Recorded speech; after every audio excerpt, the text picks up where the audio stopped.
तो यहाँ से इन्फॉर्मेशन बाहर गई कैसे? सर देखल जाओ।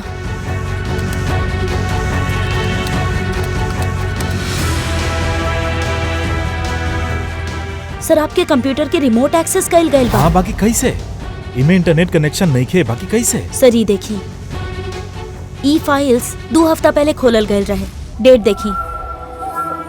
यार ई डेट के तब हमने मुंबई में रहनी ही नहीं खे, बाहर रहनी। ये कैसे हो सकेला? हो सकेला सर। सर आप कोनो नया सॉफ्टवेयर कॉपी या इंस्टॉल कइनी ई 2-3 हफ्ता पहले? अरे ओकर कौनो जरूरत नहीं खे पूर्वी, तो के पता हम ई लैपटॉप में खाली केस के जुड़ल दस्तावेज रख ले बानी और कुछ सॉफ्टवेयर की जरूरत ही नहीं। हाँ, कभी कभार पेन ड्राइव की जरूरत होके ले ट्रांसफर करे खातिर डेटा वगैरह। सर पेन ड्राइव? हाँ सर पेन ड्राइव दिखाई बाप।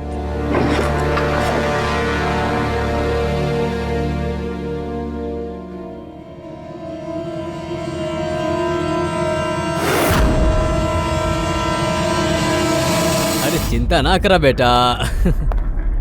अरे ऐसे कैसे छूट जाए ट्रेन, हम पहुंच जाए।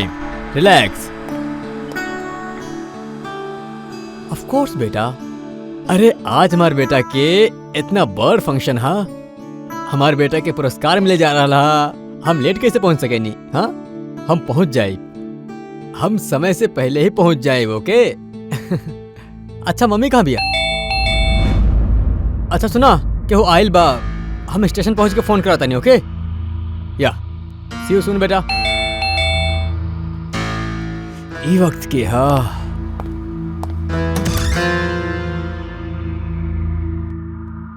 हाय सर, मिस्टर पवन कुमार जी। सर आपके नाम के पार्सल है। पार्सल? जी सर। बाकी भाई हम तो कुछ मंगवाई नहीं ना सर। नाम आपके यहाँ और एड्रेस भी यही बस sir. Let me see sir. Signature. Thank you sir, thank you. पता ना के बारे जे भी भेजले हो कि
सर सर सर, सर एक सर, मिनट एक सर, सवाल। दो सवाल।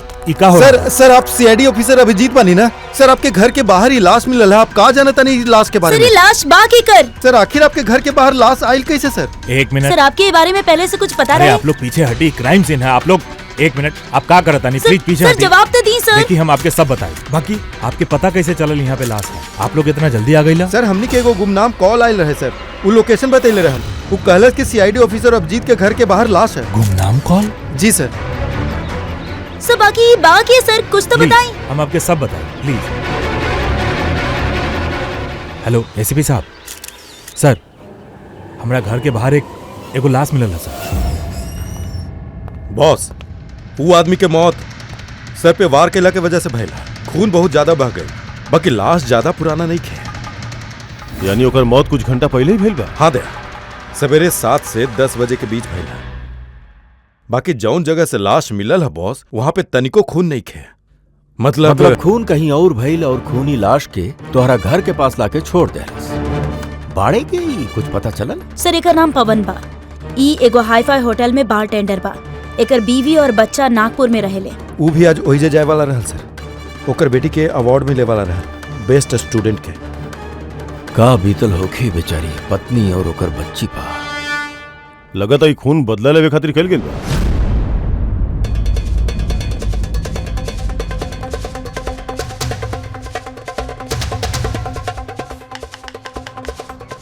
ये दांत के का चक्कर है? हमके पता है सर, ये पवन हम जाने ली सर। ये हमार बहुत पुराना खास खबरी रहा।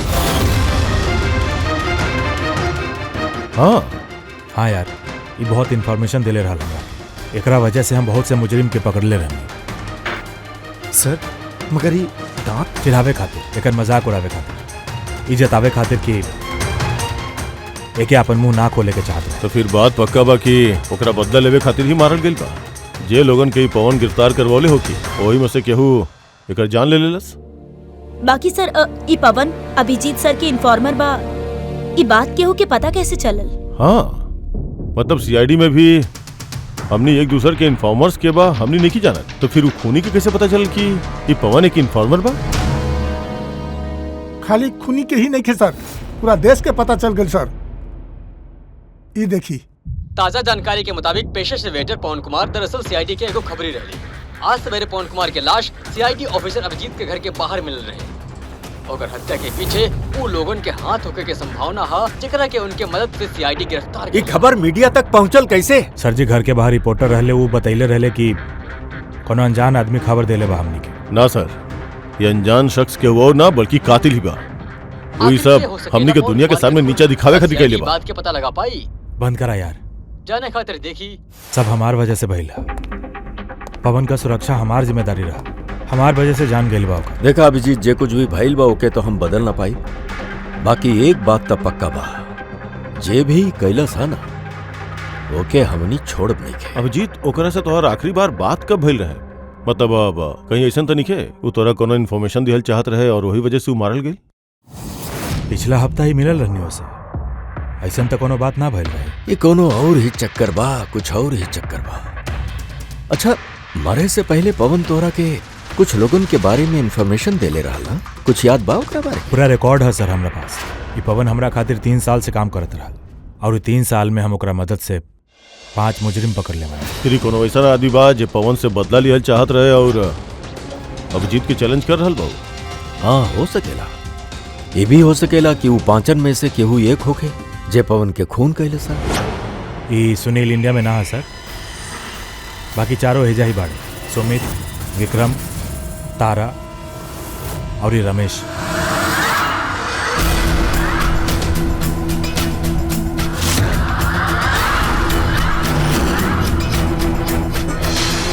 हेलो सर, हमारा नाम अजय है। बताइए आप लोग का खायल पसंद करते?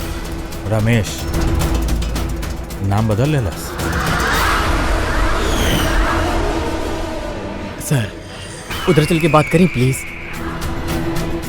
चला, ड्रग्स के केस में अंदर गए रहले ना? कब छुटले जेल से? हाँ सर, हम कसम खा के कहा था नहीं, हम उस सब काम छोड़ देनी। अब हम कोनो उल्टा सीधा काम ना करें नहीं सर, सच में। अच्छा तो फिर तू होके काहे मारस? ओके ओके क्या करा के सर? हम केहू के ना मरनी सर। पवन के यह जेल भेजवैले रहले ना, मार देले सकरा के? ना सर, हमें क्या ना मरनी। हम तो अभी कुछ ही महीना पहले जेल से छूटल बानी और हम ऐसा कोनो काम भी ना करे के चाहे नहीं, जो ना वजह से हमके दोबारा जेल जाए के पड़े। साहब बहुत मुश्किल से नौकरी मिलल है। अगर बॉस के हमारे क्रिमिनल रिकॉर्ड के बारे में पता चल गई ना तो हमके नौकरी से वो निकाल दी। प्लीज सर। तो तू एकरा के ना मारस? ना सर। आज सवेरे 7 बजे से 10 बजे के बीच कहाँ रहला तू? एजे रहनी सर, हमारा सवेरे के शिफ्ट रहा। सच बोल रहल बा? एकदम सर, आप चाहें तो स्टाफ में से केहू से भी पूछ सके नहीं सर, हम केहू के ना मरनी सर। आप गलत इंसान पे शक कराता नहीं सर। ठीक है, अभी तो हर बात मान लेता हूँ, बाकी याद रखिए हमने की नजर रही तोड़ा पे।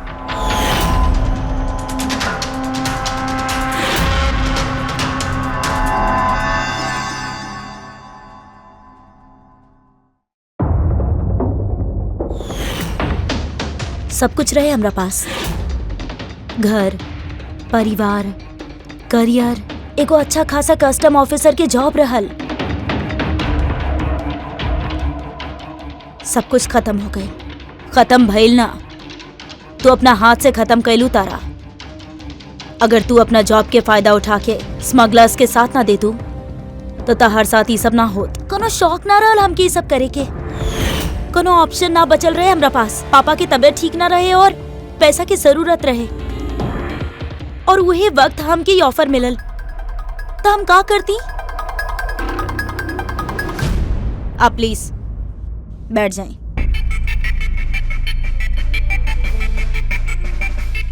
और देखा ना, बीमारी ना, हमार सदमा ही पापा के जान ले लेलस।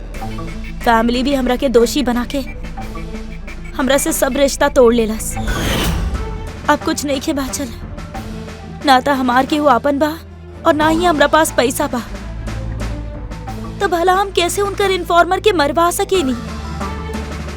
और वैसे भी हम पहले से ही अपन एक गलती के सजा भुगत रहल बानी। अब कोनो दोसर गलती ना करे चाहता नहीं हम। देखी, आप प्लीज हमार विश्वास करी, हमारे में कोनो हाथ नहीं खे। पवन के खून तू करवाले बड़ा ना? अब तू सच्चाई बताइबा या हमने उगलवा लिए? कौन पवन? वो खबरी? हम तो तू लोगन के बहुत होशियार समझत रही। देख रहल बाना हमारा हाल। हम यहाँ जेल में बानी, फिर भी हमरा से पूछा था नहीं। इस झांसा तू के और के दिया, समझला? तू अपन काला कारनामा से जौन तू पैसा कमैले बड़ा, ओकरा जेल से बाहर का कर सकेला हमनी सब जानता नहीं। बतावा, पवन के सुपारी केकरा देले रहला? का बात करता तू? लागत आजकल फिल्म ज्यादा देखे ले। हमार हाल देखा ताड़ा ना यहाँ पे, ना हमरे पास कोनो फोन है और ना ही केहू मिले जुले वाला। फिर कैसे हम केहू के सुपारी दे सके नहीं? हाँ, हमके इज्जत देवे खातिर शुक्रिया। तोके का लागता कि हम इतना बड़ गैंगस्टर बानी कि यहाँ बैठे बैठे केहू के भी बाहर गेम बजवा सके नहीं? तो ओकरा खातिर भी थैंक यू। तो रही मजाक लग रहल बा? हाँ, तोहार एकरा में हाथ बा कि ना वो तो हम पता लगा ही ले, लेकिन अगर तोहार एकरा में हाथ बा तो जो तोहार हाल बा ना, ओकरा से भी पूरा हाल करब हम तोहार। देखा, वो पवन खबरी के खून हम ना करवैनी, बाकी हाँ जे भी करवैलस ना बहुते अच्छा कैले। और वो यहाँ पर रुके वाला नहीं खे, एक एक कह के सब मारल जी। और तू देखत रह जीवा। हेलो। अरे बाबू, हमके पता है कि तू पवन के खबर सुन के डरा गेल बारू, बाकी तू चिंता मत करी। अरे न्यूज वाला बढ़ा चढ़ा के बतावे ले। अब वैसे भी हमारा बारे में खाली 2 ही लोग जाने ले, तू और अभिजीत सर। तीसरा केहू नहीं के जानला कि हम अभिजीत सर के खबरी बानी। हम मिलल बानी ना उनसे कल। हाँ, एगो नया खबर भी हाथ लगल बा। अरे तू परेशान मत हो, हम तो से जल्दी मिला। ठीक है, ओके बाय।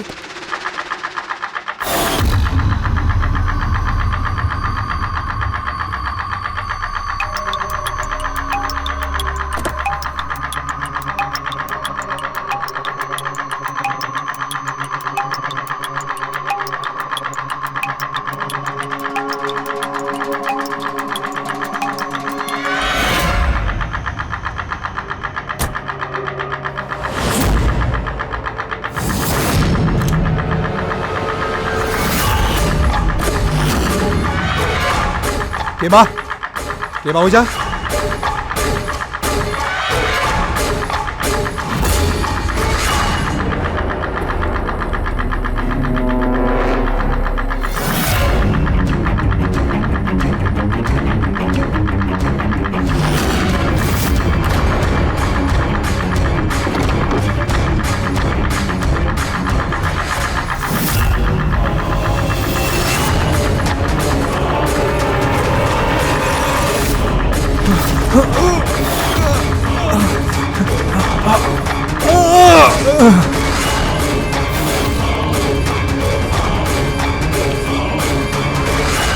सीआईडी ऑफिसर अभिजीत के एक और इन्फॉर्मर अजीत के मौत हो चुकल बा। आखिर ई बाड़े के जे एक एक करके सीआईडी ऑफिसर अभिजीत के सब इन्फॉर्मर के मार रहल बा। आखिर एकरा पीछे का राज बा?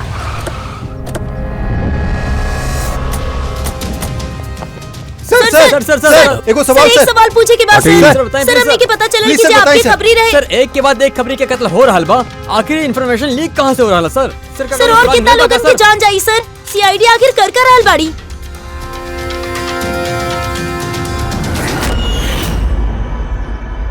गला घोट के मार ले बा सर।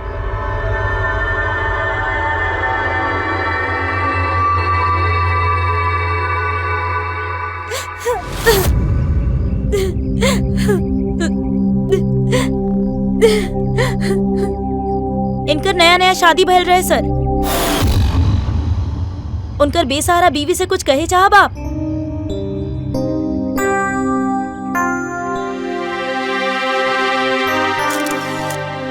तो आप बानी इंस्पेक्टर अभिजीत,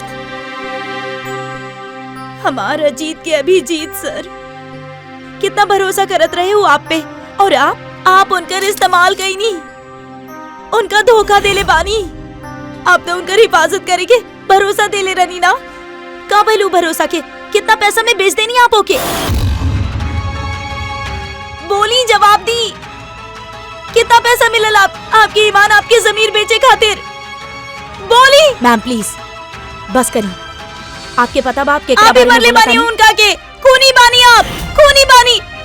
सुन लेनी आप, खूनी बानी आप। हमारा अजीत के मरले बानी, खूनी बानी आप। तई रहे इन्फॉर्मर अजीत के वाइफ, जेकर आंसू चीख चीख के सीआईडी ऑफिसर अभिजीत से सवाल पूछ रहल बा। कहा ये यहाँ कौन तमाशा चल रहल बा? क्राइम सीन भाई, आप लोग यहाँ से जाइए और हमने क्या अपन काम कर दी। जाई, चले जाई। पूर्वी, बॉडी के फॉरेंसिक लैब में भेज दो। सर सही कह रहल बानी हो, हमार वजह से मरल बाड़े दोनों। ये तू का कहा ताड़ा अभिजीत? तू कुछ न कैला, का कहला तू? सर कुछ करिए तो ना पैनी हम। ये दोनों हमार इन्फॉर्मर रहले, इनकी सुरक्षा की जिम्मेदारी हमार रहा और हम फेल हो गए नहीं सर। पता ना केहू के कैसे इनके बारे में पता चला। ये तो पता लगावे के बा अभिजीत। ये जोन दो लोग बड़े जेकर मौत भइल बा, ये दोनों तोहार इन्फॉर्मेशन रहले और कोनो इत्तेफाक तो नहीं हो सकत। कहीं न कहीं से इन्फॉर्मेशन लीक भइल बा। हाँ, बाकी कहाँ से? ये दोनों एक दूसरा के भी ना जानत रहल सर। इनके बारे में अगर केहू के पता रहल तो खाली हमके, हमरे अलावा केहू ना जानत रहल इनके। बाकी ओकरा बाद भी कातिल के पता चल गए। कैसे पता चल गई कातिल के? अभिजीत ये दोनों दूसरा के जानत भी ना रहले, फिर भी वो दोनों के संबंध रहल खाली तो से। त कातिल के इनके बारे में इंफॉर्मेशन तोहरा अलावा और के दे सकेला? सर आपके लागत ना ना ना ना अभिजीत, हम ही नहीं के कहे चाहता नहीं। तू याद करके बतावा, तू ये सब इंफॉर्मेशन ई खबरी के बारे में कहाँ रखले रहला? घर में, कंप्यूटर में, अपन फोन में, ऑफिस में, कहीं तो रखले हो को बना? सर हम बहुत संभाल के रखले बानी। वो हमारे पर्सनल लैपटॉप में है सर, हमारे घर में केहू भी एक्सेस ना कर सकेला सर। तब फिर अभिजीत, हमनी के तोहर घर पे जाए के होगी, पता तो लगे के चाहिए कि लीक भइल कहाँ से इंफॉर्मेशन। सर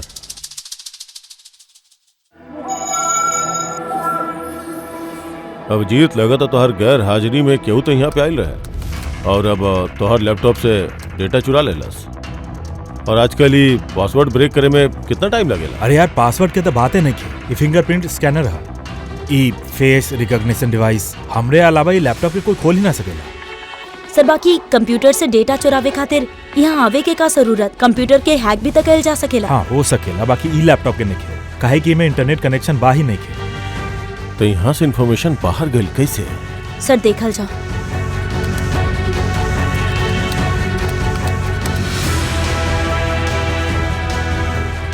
सर आपके कंप्यूटर के रिमोट एक्सेस कइल गइल बा। हाँ बाकी कैसे?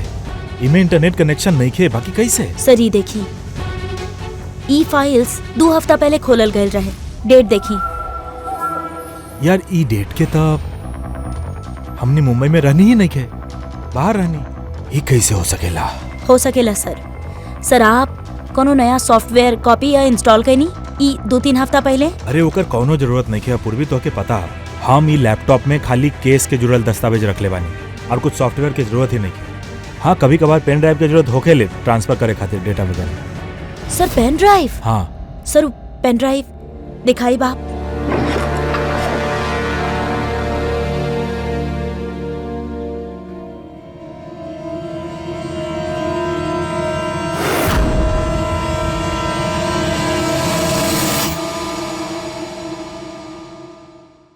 सर? हाँ सर पता चल गई कि असल में भइल का रहे। कहा कैसे भाई? सर सब कुछ ही पेन ड्राइव की वजह से भइल। ये पेन ड्राइव की वजह से? हाँ सर ये पेन ड्राइव नहीं खे, एगो स्मार्ट डिवाइस बा। ये देखिए सर, आप कहले रहे कि आपके लैपटॉप इंटरनेट से कनेक्टेड नहीं खे, बाकी जैसे ही पेन ड्राइव अपन लैपटॉप से लगे नहीं, आपके लैपटॉप एगो अनजान नेटवर्क से कनेक्ट हो गए। अरे अच्छा, जैसे वाईफाई डोंगल होखेला। और फिर सर ये एगो प्रॉक्सी नेटवर्क बा, ये आपके दिखाई ना दी, बाकी ई नेटवर्क से जुड़ल दोसर आदमी के आपके लैपटॉप के एक्सेस दे दी। ऐसे सर कोनो कंप्यूटर रिपेयर करे वाला है और आपके कंप्यूटर खराब है, वो बिना आपके कंप्यूटर के पास बैठे रिमोटली कहीं से भी एक्सेस करके आपके कंप्यूटर ठीक कर सकेला सर। एग्जैक्टली। तो सर की हुई पेन ड्राइव के जरिए आपके लैपटॉप के एक्सेस कैलस और इन्फॉर्मर्स वाला फाइल चुरा लेलस। तो ये सब प्लान रहे? कातिल पेन ड्राइव तोहर आसपास प्लान कर दिलस। तोहरा याद बा ई पेन ड्राइव तोरा कहाँ मिलल रहे? यार ये तो हम ऑनलाइन खरीद ले रहनी, एगो अच्छा सस्ता ऑफर आयल रहे, इसे वो हमारे मेल पे आयल रहे। 1 मिनट, ईमेल आयल रहे।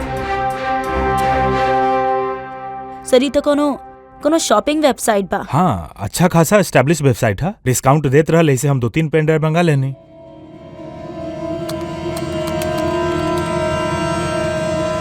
सर ये वेबसाइट तो नकली है। हाँ सर ये वेबसाइट तब फर्जी बा। फर्जी बा? सर आपके साथ साइबर फिशिंग भइल बा। सर ये देखी, ये दोनों वेबसाइट्स कोनो फर्क नहीं खे, बाकी ई वाला वेबसाइट के कॉपी बा। थोड़ा बहुत कोड्स अलग बा कि वो एक बार देखे तो समझ में ना आई।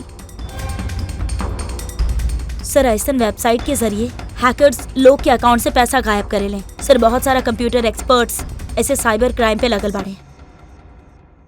एकर मतलब जे हमके मेल आयल, हम ई लिंक पे क्लिक कईनी तो हम ई नकली साइट पे चल गए। हाँ सर। तो ई तरीका से ही पेन ड्राइव प्लांट कल गेल रहे। ये मामला जितना सादा दिख रहा है उतना सादा नहीं खे, बहुत खतरनाक मामला भाई। अभिजीत, तोहार कंप्यूटर से ई जे केहू भी कर रहा है ना, वो इन्फॉर्मर के पूरा का पूरा डिटेल निकाल सकेला और फिर उनका संगे कुछ भी कर सकेला। बहुत बड़ गलती हो गई हमरा से, पता नहीं कि अगला शिकार के होगी।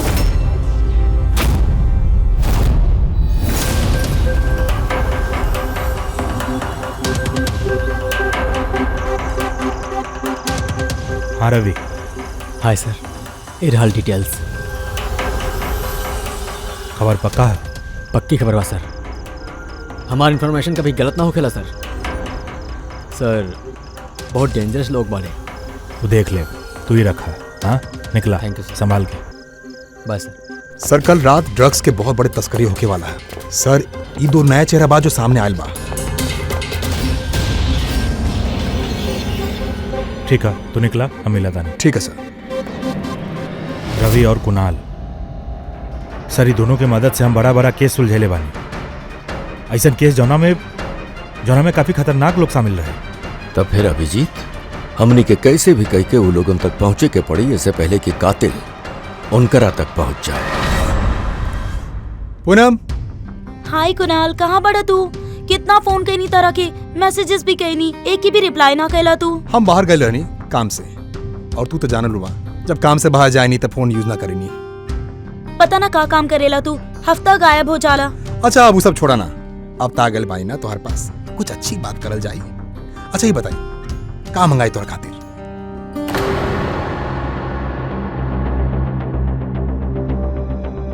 अभिजीत सर, हम एक सेकंड आवता नहीं। एक्सक्यूज मी, यस हम ही अखबार देख सके नहीं? श्योर। एक और खबरी की हत्या। सूत्रन के मुताबिक मरे वाला युवक अजीत भाई सीआईडी के सीनियर इंस्पेक्टर अभिजीत के व्यक्तिगत खबरी रहल। एक हफ्ता में एक तरह के दूसरी हत्या। इससे पहले पवन नाम के एगो और खबरी के भी हत्या हो चुकल है। इंस्पेक्टर अभिजीत पे खबरी लोगन की जानकारी लीक करे का आरोप लगल रहल। इंस्पेक्टर अभिजीत के अन्य खबरी लोगन के जान की भी खतरा हो सकेला। हे भगवान, ई नहीं के हो सकत। का ना हो सकेला? ई खबर आई नो कितना गलत बात बा ना। जे लोग अपन जान जोखिम में डाल के हमनी खातिर काम करेले उनकर ही जान के सौदा। इंस्पेक्टर अभिजीत, ऐसा आप कैसे कर सकेनी? कुणाल, का बेल तरह के कहाँ खो गईला तू? कुणाल, आयो ओके? अच्छा सुनी, हम कहना जाए के होगी। जाए के ह? कहाँ जाए के बा? अभी तो एले बड़ा, अभी कहाँ जाए के बा? तो कि सब बताओ तानी, ठीक है?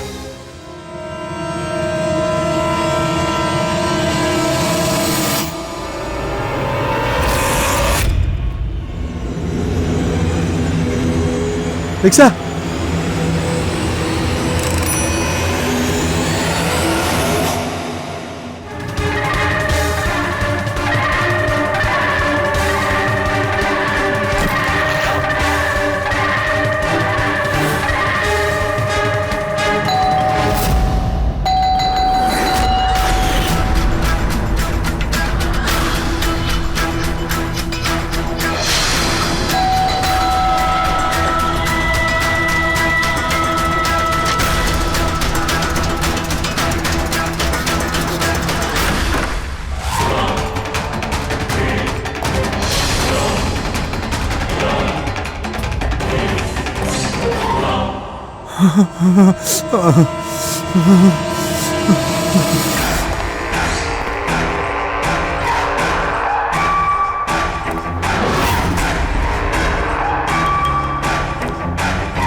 ना हमके मत मारी, छोड़ दे हमके। कुणाल, हम मानी अभिजीत। अभिजीत सर अच्छा भइल आप आ गई। सर वो हमारा के मार दी सर।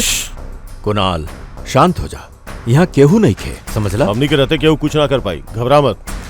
कुणाल, हमनी तोहरा के सेफ हाउस में ले जाई, वहाँ केहू भी तोहरा तक ना पहुँच पाई, समझला? सर रवि के फोन के लोकेशन इहे बता रहल बा।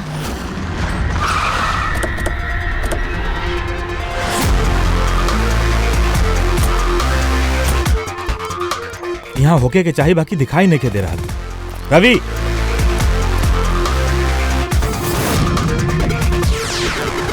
रवि,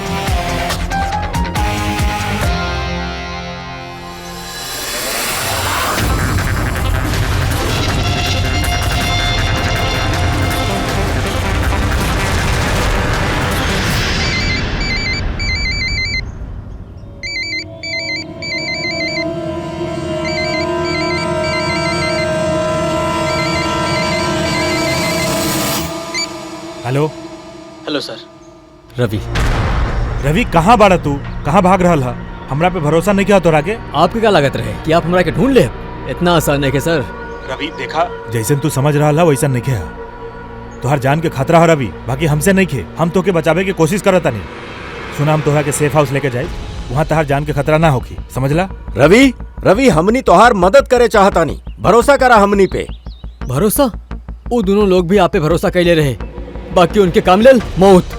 देखा सर, हमरा खातिर हमार लाइफ बहुत कीमती है, हमरा पीछे हमार परिवार है।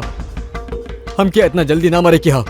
हमार जान बख्श दी सर, हम मरे के ना चाहता नहीं सर, प्लीज सर, हमके जाए दी सर, हमके ढूंढल बंद कर दी। रवि बात समझे के कोशिश करा। ना सर, हम कहनी ना पहले ही आप पे भरोसा करके हम बहुत बड़ गलती कैले बानी सर। एक बेर गलती कर देनी, दूसर बार नहीं करब। हमके ना पता रहा कि आप दिख चुकल बानी सर। हमके प्लीज ढूंढल बंद करी सर। रवि कहाँ बाड़ा तू? तुहार जान के खतरा है, समझा तू? बाय सर। रवि ना मानिए, ना समझिए, कोनो भी हालत में ढूंढे के पड़ेगा। ये 4 में से 3 लोग सेफ हाउस में पहुंच गए। ये रवि ही खाली बाहर है ना? सर ई दोनों टिप से जे लोग गिरफ्तार भइल बाड़े वो सबके लिस्ट आ गइल बा। भाग के हुए में आईटी चाहे कंप्यूटर एक्सपर्ट? ना सर ऐसन तक केहू नहीं खे। बाकी ई विक्रम ओकरा से हमने जेल में मिला रहनी काहे का भइल? सर हर हफ्ता एकर बीवी एकरा जेल में कॉल करेली और पिछला शुक्रवार भी एकर बीवी एकरा जेल में कॉल कैले रहली।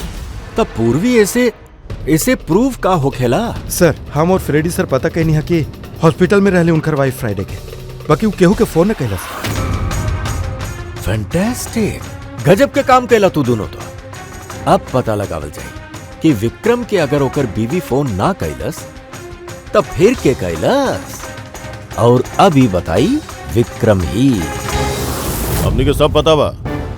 शुक्रवार के तोहर पत्नी हॉस्पिटल में एडमिट रहल, वो कॉल ना कैले तोरा, तो वो दिन ओकर नाम से जौन कॉल आयल रहे तोरा पास, वो फोन के कैले रहे तोरा? हम कह चुकल बानी ना तोरा से कि हम कुछ ना कहनी, फिर बार बार काहे चलावेले हमार और अपन वक्त बर्बाद करे खातिर। वक्त हम ना तू बर्बाद कर रहल बड़ा हमनी के, समझला? और ये हमनी के बिल्कुल बर्दाश्त नहीं खे। सच सच बतावा, का जाना थोड़ा तू हत्या के बारे में? हाँ बतावा ना, हमारा दिमाग खराब हो गई ना। देखा, अभी तक तो तू खाली जेल में बाड़ा, खा पी रहल है, घूम फिर रहल है। अगर सच सच ना बतैबा तो यहाँ से सीधा काल कोठरी जेबा। काल कोठरी समझेला ना? और चीजन के तो छोड़ दे, रोशनी के तरफ जेबा तू। आखिरी मौका है तोहरे पास। सच सच बता देना तो हम तुहार काल कोठरी जाए के बंदोबस्त करी। फोन एगो फोन आयल रहे। हम ना जाने नहीं वो आदमी के। वो तो हमरा के फोन पे एगो डील ऑफर कैले रहे। कैसन डील? डील ई रहल के हमरा के जे भी जेल भेजवेलस, जे हमार मखबरी कैले रहे, वो कहले कि अगर हम ओके 3 करोड़ रुपए देहब तो ओकरा के मार दी। तो तू का कहला? साहब सच बोली, हमके ओकर बात पे विश्वास ही ना भइल। हमके लागल कि केहू हमरा साथ मजाक कर रहा, तो हम ओके मना कर देनी। फिर वो हमरा से कहले कि कई और भी लोग बड़े जन ओकरा से बदला लेवे के चाहेले, वो ओकरा मांगे कि वो आदमी की मुंह मांगी कीमत दी। और हमसे ये भी कहले हूँ कि हम न्यूज में देख ली कि वो सच बोल रहा था। फिर जब हम न्यूज सुननी था, बाकी सर हम आपसे एगो बात कहता नहीं, हम ओकर नाम ना जाने नी और ना तो ओकर हमके कबो फोन आइल। हमके जे कुछ मालूम रहा सब आप लोगन के बता देनी। सच कहता नहीं सर, सच। ठीक है, एक मतलब बहू ऐसा ना और भी लोगों से कांटेक्ट कैले होगी, बहुत बड़ा गेम खेल ले बा। अपराधियन से पैसा कमाए के जरिया बना लेलस। सर आपके बाकी खबरियन के भी जान खतरा में है और हमनी के खून के बारे में कुछ पता ही नहीं है। 3 करोड़ एकर मांग बहुत ऊंचा बा। और ऐसे वो केहू के फोन ना करी, वो ओकरे फोन करी जेकर मांग पूरा कर सके। ठीक कहता रे दया। पता करता नहीं अपन लिस्ट में कितना लोग बाड़े जे 3 करोड़ खर्चा कर पाई। ई शिखर हो सकेला। पिछला हफ्ता के फोन आयल रहे, एक कुणाल अंदर करेले रहे और एकरे पास देवे खातिर पैसा भी है।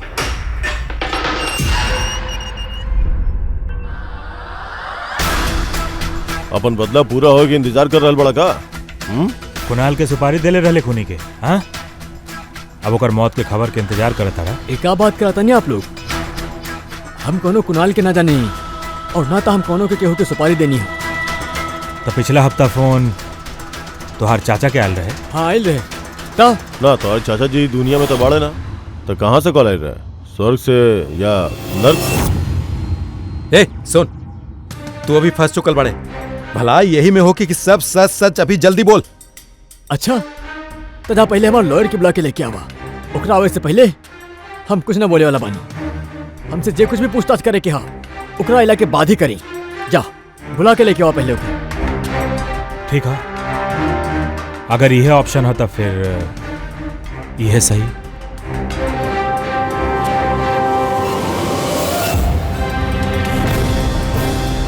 ये कहाँ लेके जाता नहीं आप लोग हमके? हमनी तो तोहके बोले के मौका देले रहनी, बाकी तू ही वकील के बुलावत रहला। अब तोरा संगे का हो कि केहू के पता ना चली, तोहार वकील के बिना। ई गलत कराता नहीं आप लोग, सीआईडी ऐसा ना कर सकेले। बात सही कहा तारा, सीआईडी ऐसा ना कर सके। सीआईडी कबो गलत काम ना करेले। हम तो लोगन के ई कहे वाला बानी कि तू हमनी पर हमला करे के कोशिश कैलास और हमने अपन बचाव में तोहरा गोली मार दी। ना सर, प्लीज ऐसा ना करी सर। आराम से। पंकज, सर। कोनो अच्छे जगह पे गाड़ी रोक दे। सर।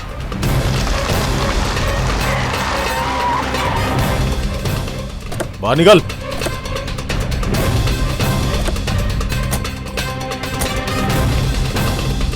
ना सर, सर प्लीज हमके ना मारी सर, प्लीज। चल भागा भागा सर। चला भागा। ना sir please, sir please please please sir, हमके ना मारी सर, प्लीज सर। भाग, अबे भाग। प्लीज हमके माफ कर दे सर। सर सब कुछ बताओ दे सर, सब कुछ बताओ दे सर। आप लोग सही कहा था सर, हमके कातिल के फोन आयल रहे सर। कुणाल के मारे की सुपारी हम ही दे ले रहनी सर।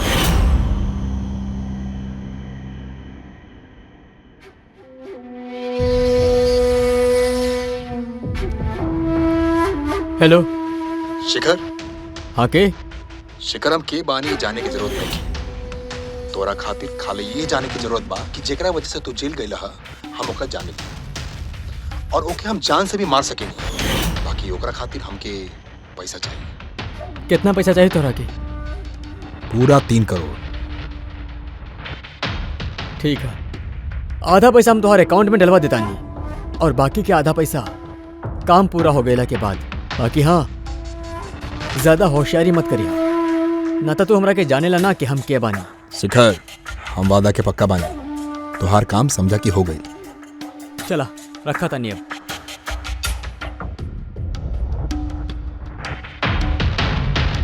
सुना, ये रखा, क्या उसे बोली है ना सर। हम अपन बीवी की मदद से सर ओकरा अकाउंट में पैसा डलवा देते रहनी सर, और बाकी के आधा पैसा काम भइला के बाद डलवाए वाला रहनी सर। बाकी अभी तो कुणाल के कुछ ना भइल बस सर। कुणाल के जान खतरा में है।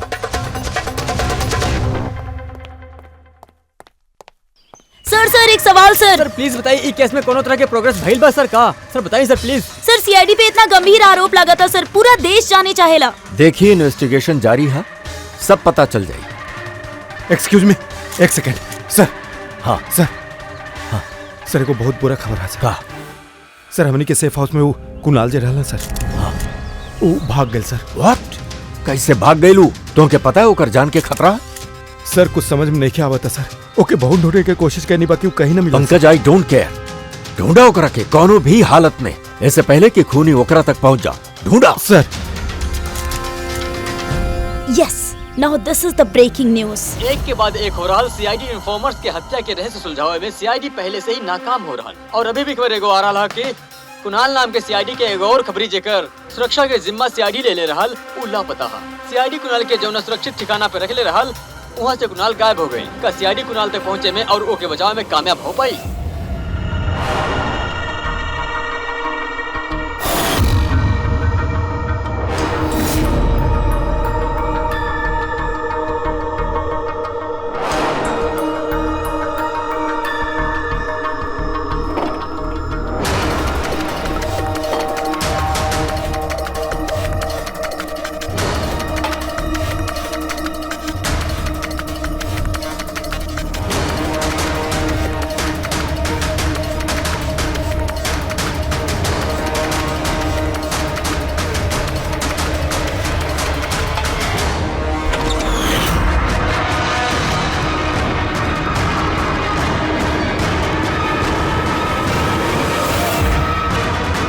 क्या बात तू? और गेम ओवर।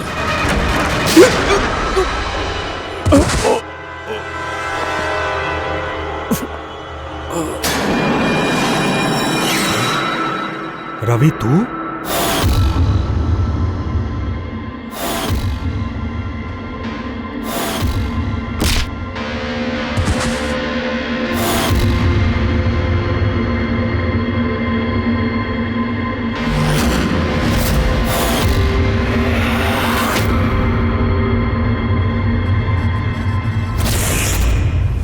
कुणाल के गायब होखला के खबर हमनी जानबूझ के मीडिया में फैलेनी। हमनी के मालूम रहा कातिल लेकर सुपारी ले ले बा, एके मारे खातिर कुछ भी करी। और उहे भाई प्रिया खबर फैलौला सर तू सुंगा सुंगा तो आ गया। तू यहाँ खुद ना हिला, लाइल गैल बड़ा।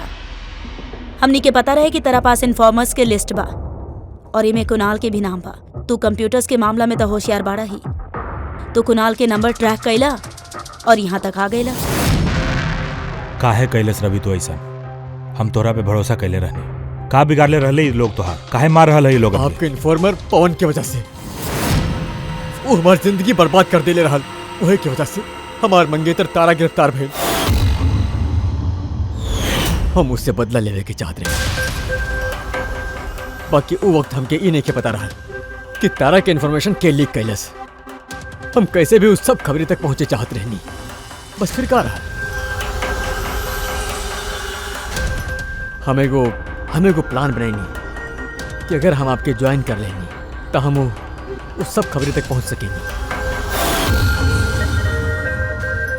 हम आपसे मिलने आपके खातिर काम करे लगनी सर, आपके इंपॉर्टेंट इंफॉर्मेशन देवे लगनी, ताकि हम आपके भरोसा जीत पाए। आपन सेफ्टी के बहाना बना के आपसे उस सब इन्फॉर्मरन के बारे में जानने की कोशिश करनी। हम कैसे भी वो लिस्ट तक पहुंचे चाहत रहनी जौना में वो इन्फॉर्मर्स के बारे में पूरा इन्फॉर्मेशन रहा। तो हम ऑनलाइन ऑफर में वो पेन ड्राइव, पवन के मौत और हम अपन बदला पूरा कहनी सर, पूरा कहनी अपन बदला। पवन के बाद तू अजीत के काहे मरला और शिखर से पैसा लेके तू कुणाल के काहे मारल चाहत रहला? पैसा के खातिर। पवन के तलाश के दौरान हमरा के एहसास हो गई कि हमरा जैसन कई लोग बारे जई खबरें से बदला लेवे के चाहता रहे और कोनो भी हद तक जा सकेले। बस फिर का रहा, हम वैसे ही क्रिमिनल से कांटेक्ट करनी और इन्फॉर्मेशन लेवे के शुरू कर देनी। एकरा खातिर हमके बहुत पैसा भी मिलत रहे। और मैं बुराई का बा सर? बुरा बा कि भला बाई था तोरा पता चलिए जाए जब जेल जाई बता। रवि तू पैसा कमैलस और हम भरोसा कमैनी। हमार भरोसा तो काम आयल, बाकी तुहार पैसा अब तोहरे कौनो काम ना आए।